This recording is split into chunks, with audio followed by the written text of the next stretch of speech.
Magandang araw po sa inyo lahat. Mga kababayan ko, naglabas na ang Court of Appeals ng freeze order laban sa mga bank account, ari-arian at sasakyang panghimpapawid na may kaugnayan sa mga anomalyang flood control project na iniimbestigahan ngayon ng gobyerno.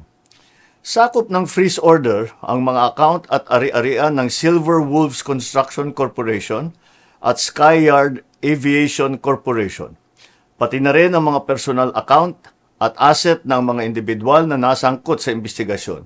Kabilang ay si Congressman Eric Yap at Ed Vic Yap.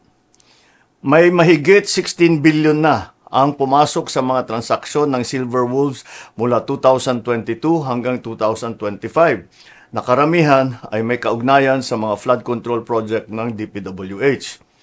Kabuuang 280 bank account ang na-freeze, 22 insurance policy, 3 securities account, at 8 sasakyang panghimpapawid, kabilang ang mga eroplano at helicopter na konektado sa Skyyard Aviation. Kailangan natin ang mga freeze order na ito para hindi maibenta ang mga ari-arian at para maibalik natin sa ating mga kababayan ang bawat pisong pinaghihinalaang ninakaw. May sa Davao Occidental na nagpadala na ng sulat na sila ay magsusurrender sa NBI dahil sa hinaharap nilang mga kaso.